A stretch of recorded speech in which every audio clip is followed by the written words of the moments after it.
নৈতিক স্খলন প্রমাণিত হওয়ায় সাতক্ষীরা ৪ আসনের এমপি গাজী নজরুল ইসলামকে জামায়াত থেকে বহিষ্কার করা হয়েছে। দলের পক্ষ থেকে জানানো হয়েছে তাকে বহিষ্কারের বিষয়টি নির্বাচন কমিশনকে জানানো হবে। এদিকে এক তরুণীর সঙ্গে অন্তরঙ্গ মুহূর্তের ভিডিও সামাজিক মাধ্যমে ছড়িয়ে পড়ার ঘটনায় গাজী নজরুল ইসলামকে অবাঞ্ছিত ঘোষণা করে তার নির্বাচনী এলাকা সাতক্ষীরার শ্যামনগরে বিক্ষোভ হয়েছে। সেখানে তার পুষ্পতলিকাও পুড়িয়েছে বিক্ষুব্ধ জনতা। নির্মাণে নাম্বার 1 শাহ সিমেন্ট। সোমবার সামাজিক মাধ্যমে ছড়িয়ে পড়া একটি ভিডিওতে দেখা যায় একটি কক্ষে এক তরুণীর সঙ্গে ঘনিষ্ঠ সময় কাটাচ্ছেন সাতক্ষীরা ৪ আসনের জামায়াতের এমপি গাজী নজরুল ইসলাম। শুরুতে জামায়াত সমর্থকরা ভিডিওটিকে এআই নির্মিত ও ভুয়া বলে দাবি করেন। পরে মঙ্গলবার এমপি নজরুল ইসলাম ফেসবুকে দেয়া এক পোস্টে ভিডিওর ব্যাখ্যা দেন। দাবি করেন ওই তরুণী তার দ্বিতীয় স্ত্রী।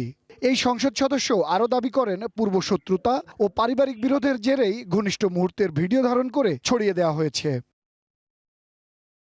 এমন ব্যাখ্যাতেও পার পাননি জামায়াতের এই এমপি।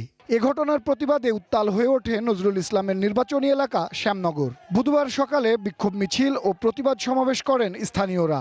এ সময় সাতক্ষীরা শ্যামনগরে তাকে অবাঞ্ছিত ঘোষণা করে গাজী নজরুলের কুশপুত্তলিকা দাহ করে বিক্ষুব্ধ জনতা। জনগণের নেতা সে যদি এরকম ধর্ষণ করতে পারে, নারীর কোনো নিরাপত্তা আছে? আমার মূল কথা, আমরা নারীদের নিরাপত্তা চাই। আমরা নারীরা কোথাও নিরাপত্তা নেই। এই ধর্ষকের বিচার চাই এবং তার এমপিও থেকে পদত্যাগের দাবি জানাচ্ছি। আমরা চাই যে এই ধর্ষকের বিচারক, কারণ ধর্ষক কোনো দলের হতে পারে না। এমন বিতর্কের মুখে বিকেলে বাংলাদেশ জামায়াতে ইসলামীর কেন্দ্রীয় নির্বাহী পরিষদের এক জরুরি বৈঠক অনুষ্ঠিত হয়। এ বৈঠকে ঘটনার তদন্তে গাজী নজরুল ইসলামের নৈতিক স্খলন প্রমাণিত হওয়ায় তাকে দলের গঠনতন্ত্রের ৬২ নম্বর ধারা অনুযায়ী বাংলাদেশ জামায়াত ইসলামী থেকে বহিষ্কারের সিদ্ধান্ত নেওয়া হয়।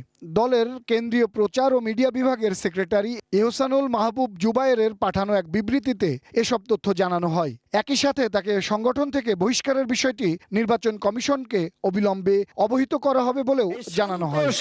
উত্তপ্ত করে তোলবার চেষ্টা করছেন সৌরভ নূর, ওয়ান নিউজ, ঢাকা। এই ডিজি সাহেবকে এখনই